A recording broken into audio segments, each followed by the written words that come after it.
Hi, I'm back. My name is Renee, and here we are at the Spadal Company where we make soaps and luxury bath treats. And today I am wrapping some of those bath treats. And I thought I'd have you guys come along and just see exactly how I do that. I watched a YouTube video a little while back, and a lovely lady showed me how to wrap my soaps with cellophane. And it makes for a beautiful and professional finished wrapped product. So let's go over and have a look at those bath treats. Okay guys, here we have, as you've seen from my last video if you viewed it, some lemon squares, which are already wrapped here.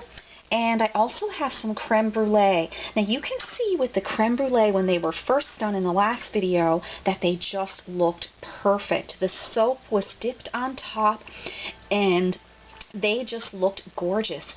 But as of now, you can see how there's some parts that don't look colored. And there's been obviously some discoloration there. And that is actually due to the vanillin or the vanilla that is in the fragrance oil. Now, I didn't put it into the soap, but I did put it into the bath bomb. And this is exactly what happened when I did my bath bomb donuts. And they actually did turn completely brown after they cured for a while. So with this batch, I didn't put any in the soap, thinking that, okay, well maybe it won't discolor the soap if I don't put any in. However, there is this fragrance oil with the vanilla in it in the bath bomb piece.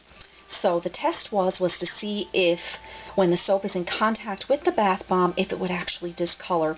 And in fact, it did. So I'm just going to wait for them to cure a little while longer before I post them for sale. And hopefully they'll do well. We'll see how it goes. So let's come on over now and we will show you, or I will show you, exactly how I wrap my bath bombs.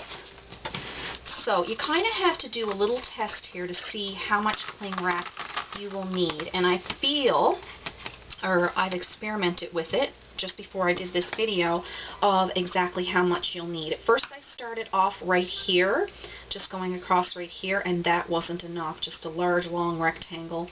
Then I moved it over a little bit more, still in fact wasn't enough.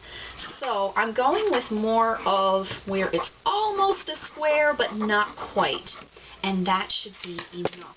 So I take my lovely, if you guys can see, my lovely bath bomb, and I just slip it under here lengthwise with the rectangle. And then what I'm going to do, make sure it's all straightened out there, I'm just going to pick it up just like that, and I'm going to drag it down just like this, and I'm going to pull, just a little pull, just to get it nice and tight there. Now I have used a heat gun to further make it look a little bit more professional. So before I actually snip this, I think when I was watching her video, she actually snipped it first. I actually tape mine first, and I'll tell you why. Because if I snip this first, I find that there's a little bunch of plastic here, a little bit too much that I don't really like. So I'm just going to get it right on here. That way I don't need to go trimming afterwards. So now I'm going to snip it very close. And then I'm just going to use another little piece of tape right here just to give it a little bit more security. So there is our wrapped lemon square bath bomb. And they just smell amazing. They're so good. So let's try another one again. Very simple. So we're just going to bring it to about a little less than a square. Still not quite a square. And I found that that is just enough. Take another one of our bath bombs. Put it lengthwise. Lift and pull, just like that. Make sure it's nice and tight, and twist. And then we just hold it, grab some tape, stick it on there. Don't stick it there like where the twist is. Stick it below that. So then you can go to snip, and you're snipping closely, and that way it won't fall apart because the tape is already there. And then I just secure it with one more piece of tape. And there we have it. There's another one. I think they look pretty good. So I just wanted to quickly show you guys that little technique in case you're wondering, a simple, inexpensive way to wrap your bath bombs or even your soaps. Once I do my next order, I think I will in fact order some of the more professional perforated, is that what it's called, wrap, and you can use the heat gun on it and it will shrink wrap it beautifully. So I just want to give that a whirl as well. I don't actually have a heat gun yet. I actually used my hair dryer for past times that I wanted to shrink wrap the cellophane.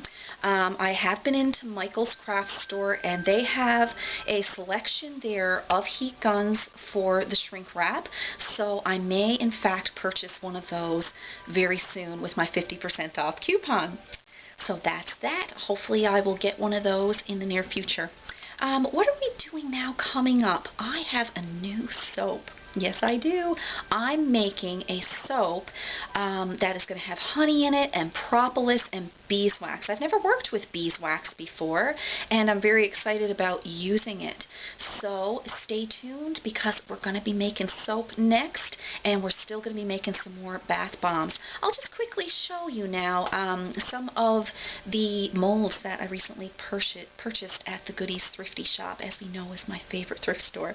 So let's turn around and have a peek at that. So I do have some bath bombs ready to go. I'm going to sift them out.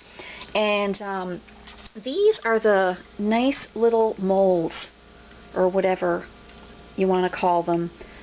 Little things for trinkets and things. I don't know what they're exactly used for, but I've got actually 6 of these. My daughter took 2, and I'm left with 4. So I'm going to see how the bath bomb mix releases from the molds. Plastic usually does fairly well, but we'll see how it goes anyway.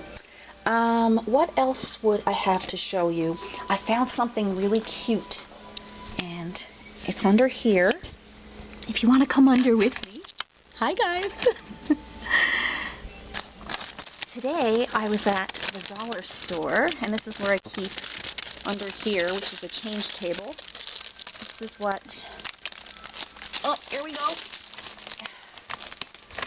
This is what I got at the dollar store, and I'm always picking up really cute packaging at the dollar store. This is for French fries. Isn't that awesome? And they also have some grease-proof sheets, and you can get really creative with this and, you know, make some bath bomb French fries or truffles or whatever, little soaps, anything. You can use those. There's some ice cube trays that you can get that actually can make the long cubes that could mimic French fries. So that was my idea there, and I thought kids would have a great bit of fun having some French fries in their bathtub. So I bought those today. I also bought some blue ones, and a wonderful price of $1.25, and that's even more fantastic. So what else do I have to show you? I just got this nice tray. These trays are perfect for if you're transporting to a craft sale. So I snatched this up from my friend who had bought a full tray of cookies for Christmas. She works at a grocery store, so that was a fantastic hand-me-down. I've also been into doing chairs.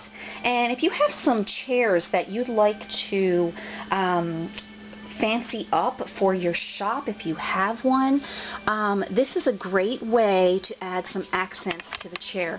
Now, I didn't have this on. Basically, this is the whole deal here, what I started off with, and you just bring it out like that, kind of like a curtain, and there you go. You have this beautiful, beautiful chair. I've also done another one like it in my living room with some different flowers. So I haven't quite figured out like what I'm going to do with this scarf here, but anyway, I'll put it down for now because we only got so much time on this video. I'm not sure what I'm going to do with the scarf, but we will see how I can further fancy up that chair a little bit more. I'm always trying to find new and creative ways to make my shop look pretty and inviting. So I'm going to do a new video now on